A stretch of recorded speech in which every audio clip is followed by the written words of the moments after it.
mniej więcej, ja nie wiem, 15 lat temu, może więcej troszeczkę, odwiedziła mnie kobieta z pewnej miejscowości, która miała problem i przyjechała się mnie poradzić. Ja jej w tym problemie poradziłem. Okazało się, że ta rada była słuszna i pani w odwdzięce takiej za jakiś czas zadzwoniła do mnie, powiedziała, że pełni funkcję wysoką w pewnym ośrodku wypoczynkowym i jeżeli mam ochotę, to mogę przyjechać do tego ośrodka na weekend z osobą towarzyszącą. Tam są baseny, można się wykąpać i tak dalej, i tak dalej. Ja niechętny na takie wizyty, ale jakoś nie wiem czemu zgodziłem się i z synem pojechałem.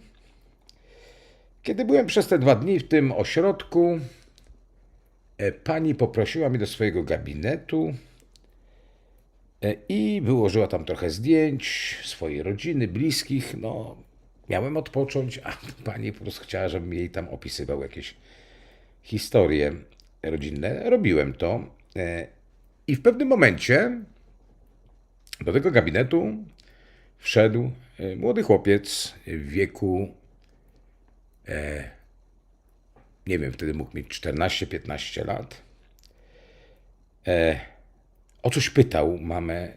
Okazało się, że to był jej syn. Okazało się, że ta pani miała w tym budynku dużym, w tym ośrodku mieszkanie służbowe, gdzie mieszkała tam z mężem i z synem. I wyobraźcie sobie Państwo, że kiedy ten chłopiec szeptem rozmawiał z mamą, ja doznałem strasznego poczucia. Doznałem strasznego poczucia, mianowicie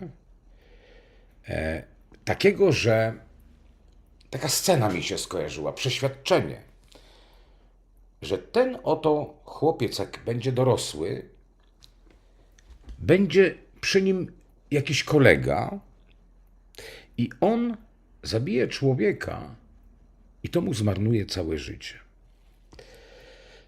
Drodzy Państwo, oczywiście ja temu przy tym chłopcu nic nie mówiłem, ale jak chłopiec wyszedł, to ta pani mówi, to jest mój syn, jedynak. Co pan może o nim powiedzieć? Ja nie wiem, dlaczego ja to tej kobiecie powiedziałem, ale ja to jej powiedziałem. I dałem taką uwagę, mówiąc, proszę panią, jeżeli, jak on będzie dorastał, niech pani uważa, może on w złe środowisko będzie. A on mówi, proszę pana, on jest kujon, on się dobrze uczy, on wygrywa jakieś olimpiady wiedzy, domator, ciągle w książkach siedzi. No, żałowałem, że to jej powiedziałem. Na drugi dzień wracałem do domu i przez 10 lat nie miałem z tą kobietą kontaktu.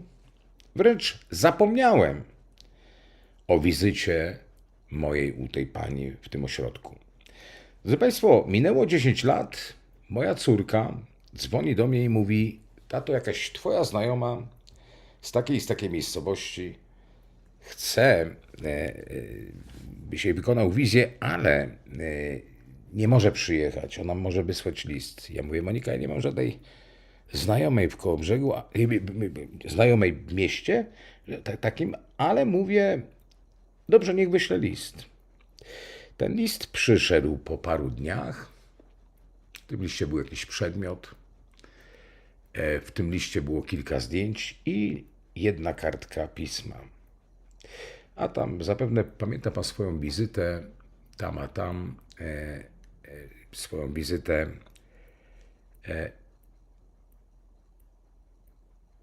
Wspomniał pan o moim synu. Obecnie syn odsiaduje dożywocie, ale jest skierowana sprawa o apelację, o zmniejszenie wyroku. Jak ja to przeczytałem, doznałem szoku. Mi się to wszystko przypomniało. Nie było tam telefonu. Zadzwoniłem do córki, mówię, Monika, znajdź, a tato, to parę dni temu ta pani dzwoniła, znajdź w pamięci telefonu ten telefon. Po godzinie czasu córka po intensywnym szukaniu odnalazła ten telefon, podała mi. Zadzwoniłem do tej pani, ta pani była, to nie była, właściwie w głosie to była zupełnie inna pani, można powiedzieć, bo ta pani była otwarta, miła, grzeczna, nadal taka była, tylko była zamknięta w sobie, była zamartwiona, trudno się dziwić. Ja mówię, proszę panią, co się stało? Co się stało? A ona mówi, proszę pana, to pan nie słyszał? To się stało 2 lata temu, czyli 8 lat po mojej wizji. 8 lat po mojej wizycie tam. Ja się 2 lata później o tym dowiedziałem po zdarzeniu. A ona mówi, że doszło do strasznej rzeczy. Niech pan sobie w internecie wpisze Poznań, student zabił. Zapoznałem się z tym materiałem i on mnie przeraził. W tym materiale było opisane to w taki sposób w internecie, że siedziało sobie 2 mężczyzn młodych, studentów prawa. Oni studiowali prawo. Jednym z nich był syn tej pani. Siedział na ławce na ulicy Półwiejskiej. To jest centrum Poznania, deptak, wszędzie monitoringi. Przechodziło obok nich 2 innych mężczyzn, obcych im, przypadkowo. I nie wiadomo z jakiego powodu doszło do scysji między tymi 2 mężczyznami, znaczy źle mówię. Doszło do scysji między jednym z tych mężczyzn, którzy szli, a jednym z tych, którzy siedzieli na ławce i właśnie to był syn tej pani. Doszło do szarpaniny i stało się coś strasznego. Ten człowiek siedzący na ławce, ten syn tej pani miał piwo w butelce kupione, nieotwarte. Chciał wziąć się do akademika i w pewnym momencie w trakcie tej szarpaniny potłukł tą butelkę i uszkodził szyję temu człowiekowi. Zanim przyjechała karetka, ten człowiek się na oczach tłumu i tych 2 studentów wykrwawił, zmarł. Drodzy Państwo, historia prawdziwa, historia straszna, historia, która kompletnie, ale to kompletnie rozwaliła całą moją filozofię, całe moje myślenie, cały misterny sens moich obserwacji i takiej właśnie takiej wspaniałomyślności. No jak to? No żyjemy w świecie, gdzie mamy wybór, gdzie sami wybieramy dobro czy zło. Państwo, ja tak się zdarzyło, potem rozmawiałem z tym synem tej pani. Okazało się, że parokrotnie z nim rozmawiałem, bo było tak, że jemu mama powiedziała w końcu o tej mojej wizji po zdarzeniu. Kiedy miała z nim widzenie, kiedy on już był osądzony, to na widzeniu powiedziała, że ja jej to powiedziałem, jak on był wtedy młodym chłopcem. I ten człowiek wpisał mnie na listę osób, z którymi może rozmawiać. Jest takie prawo, że osadzony więzień może już po wyroku, po wszystkim, może dostać zgodę i on taką zgodę miał i na wybrane numery za dobre sprawowanie może od czasu do czasu zadzwonić. Oczywiście na pewno te rozmowy są kontrolowane przez więziennictwo. On wtedy odsiadywał wyrok tu na Pomorzu, w zachodniopomorskim, no i stamtąd dzwonił do mnie. Ja z nim rozmawiałem, głupio mi było pytać go, ale on mi powiedział w sposób taki, że ja mówię, jak to się stało? A on mówi, że to był poszli, byli właśnie na tej ulicy Półwiejskiej w piwiarni, wypili sobie po jednym piwie i on na nieszczęście kupił to piwo, które chciał sobie jeszcze w akademiku wypić. Idąc, mieli już skręcić z tej ulicy Półwiejskiej ulicę jakąś poprzeczną, boczną, mieli wejść, iść do akademika, ale powiedział, że widzieli przed tym akademikiem, był przystanek jakiś autobusowy, uliczny i tam, jak on powiedział, wysiadali kibole. Kibice po meczu, no to wiadomo, jak kibice po meczu często się zachowują. Śpiew, czasami pewna, być może dzika porywczość, jak to po meczu. No i oni postanowili usiąść na ławce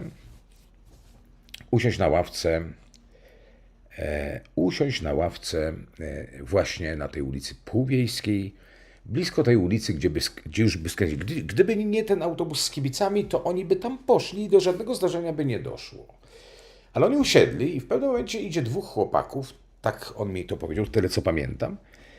I tyle co kojarzę, on mi powiedział, że plunął. Jeden chłopak plunął, być może bezsensownie, ale plunął blisko siedzącego tego właśnie studenta.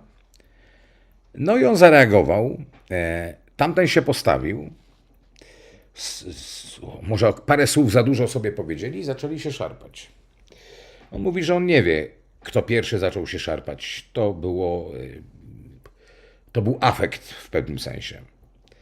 Mówi też, że nie wie, dlaczego tą butelką tak zrobił. On myślał, że mu tą butelką po ubraniu po prostu pociągnął, a stało się inaczej. To było po skórze i została uszkodzona aorta.